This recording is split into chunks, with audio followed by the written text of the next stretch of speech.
पूर्व की भूलों के लिए हमें ऋषिवर से क्षमा याचना कर उनसे हमें विपदा से बाहर आने का उपाय सुझाने के लिए अनुरोध करना चाहिए।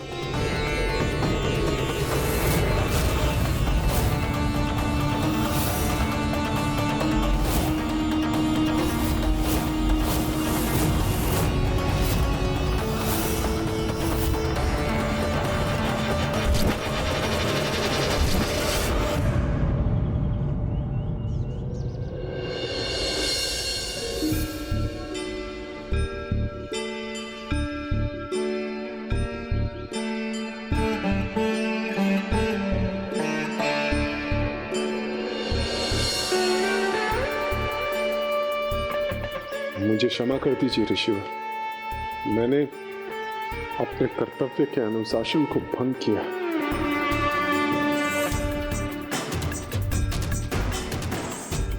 मुझसे भी बहुत बड़ी भूल हुई है ऋषिवर। मैं अपने कर्म के अनुशासन से भटक गया था। कृपा कर मुझे क्षमा कीजिए। हम सभी अनुशासन के पथ से पृथक हो गए थे ऋषिवर। मुझे क्षमा कर दीजिए ऋषिवर। ऋषिवर, मैंने अपने कर्म और समय के अनुशासन के साथ साथ व्यवहार के अनुशासन का भी मैंने उल्लंघन किया। मुझे क्षमा कर दीजिए ऋषिवर, क्षमा कर दीजिए मुझे।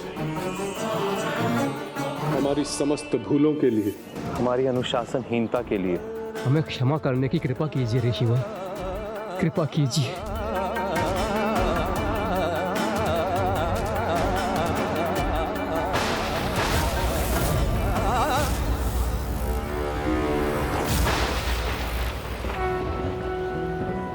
सरलता से प्राप्त हुई क्षमा और वरदान दोनों का ही महत्व है। अधिकतर शीघ्र ही लुप्त हो जाता है। उनसे प्राप्त हुई सीख शीघ्र ही अपना महत्व खो देती है। इसलिए जिन्हें सहजता से सीख प्राप्त होती है, उनके सुपथ के मार्ग से पुनः भटकने की अधिक संभावना रहती है।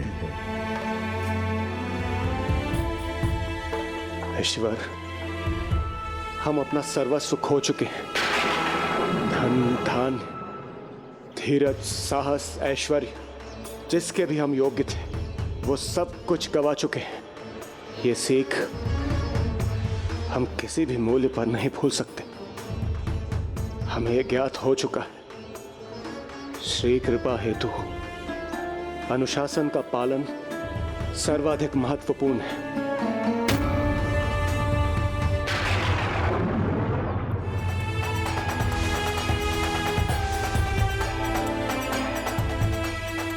आप सभी अब ये तो अवश्य समझ गए होंगे, अनुशासनहीन होने का परिणाम श्रीहीन होना, जिसमें तनिक भी विलंब नहीं होता। किंतु अभी भी अनुशासन का पाठ सीखने हेतु आप सभी को अभी और श्रम करना होगा।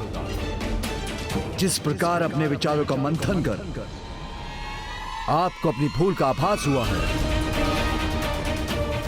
उसी प्रकार अपनी श्रीहीन अवस्था से मुक्ति पाने के लिए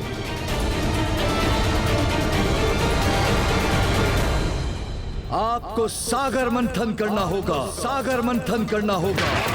सागर मंथन करना होगा।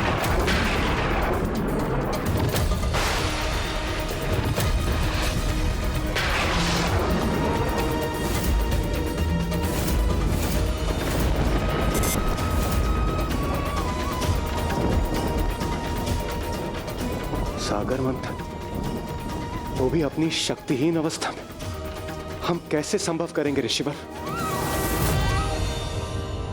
तो इस प्रकार देवताओं की अनुशासनहीनता उनके श्रीहीन होने का कारण बनी, जिसके परिणाम स्वरूप सागर मंथन की स्थिति उत्पन्न हुई। किंतु वो भी देवताओं की इस विकट समस्या का सरल समाधान नहीं था।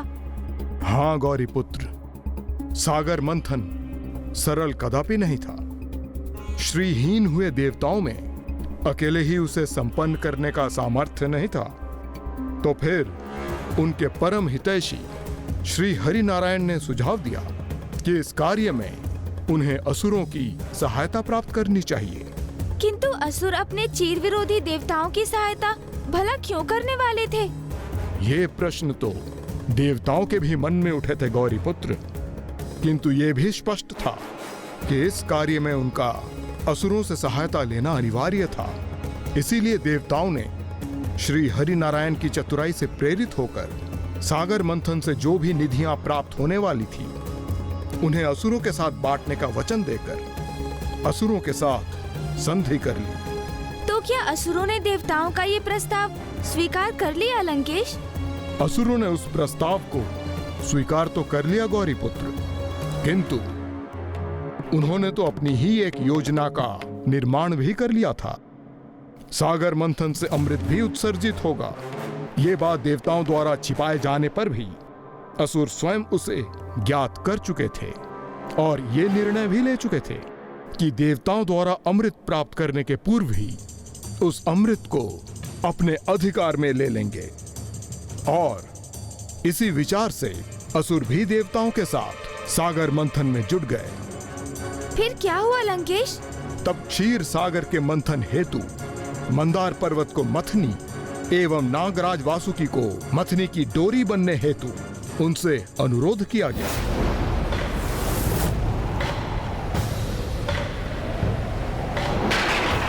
फिर आरंभ हुआ उस अकल्पनीय अद्भुत घटना अर्थात महान सागर मंथन का, जिसमें देवता और असुर सम्मिलित रूप से भागी बने। असुराज बलि की, असुराज बलि की, असुराज बलि की।